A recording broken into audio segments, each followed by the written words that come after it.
They cut many of the roads that we'll be using today, as well as most of the trails that are open for your hiking enjoyment. The Florida Park Service has got 175 units made up of 750,000 square acres of state park land. During the time of the Civilian Conservation Corps, the young men put in 3.5 million man-hours. Have you ever heard another day, another dollar? That's an old Civilian Conservation Corps phrase. The young men got paid $1 a day for 8 hours of work out here in the Florida heat. They got to keep $5 a month. $25 had to go home to support the family. Right now, you are entering a hydric hammock. Water on both sides of the road. All of this area stays wet 6 months or more out of the year. So all the vegetation has to really like water. Coming up on the right-hand side, a sign I imagine you've seen before basically says, don't play with the alligators. But did you know an alligator can go from 0 to 25 miles an hour instantly on dry land?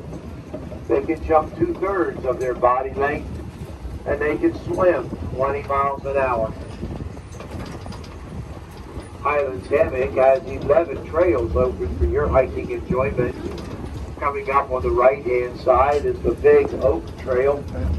Down that trail, a short walk, is a 1,000-year-old oak tree. And on the other side is the Wild Orange Grove Trail. Hike that one all the way through, takes you right back to the shore where I just picked you up.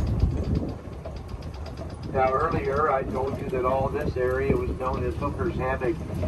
That's because of a man named Captain William Hooker, a military officer of the Seminole Indian War. And Captain Hooker never owned any land in here, but he had so many cabins just roaming these woods. Local folks just nicknamed it Hooker's Hammock. The first landowner of record is a man named Jonathan Skipper, and he had a cousin working with him named William Island. And those two men are responsible for the very first orange grove in the Highlands County, Polk County area. This little grove you see here was planted as a monument to the very first orange grove.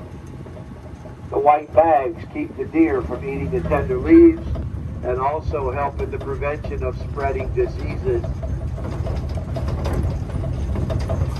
We are now entering our hammock proper. 500 square acres of a variety of vegetation. Here we're going to find live and laurel oak trees, big nut hickory, sweet gum, magnolia, and an occasional maple tree. The fact that we have palms and palmettos growing in the same habitat make it even more unusual. Highlands Hammock has over 60 native plants on the endangered species list, and that's more than any other state park in Florida.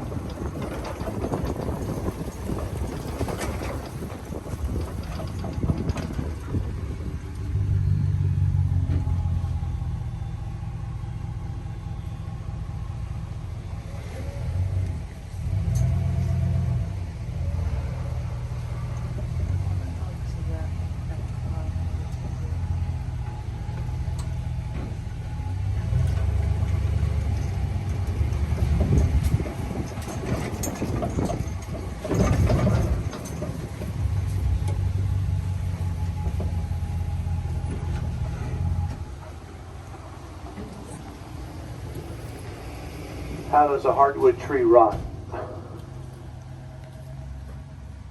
How does a hardwood tree rot? From the inside out. Be perfectly healthy looking on the outside, cut it down, the whole center's gone. Well, the Civilian Conservation Corps knew that too. And somewhere around 1934, they got this idea. If we can do surgery to some of our bigger trees, we can help them live longer. So they cut a hole in this tree from right there. It went up about 4 feet. Then they put a man inside that tree with a scraper and a bucket. And he scraped all the rotten wood out of the inside of that tree including the branch that went to the north and the branch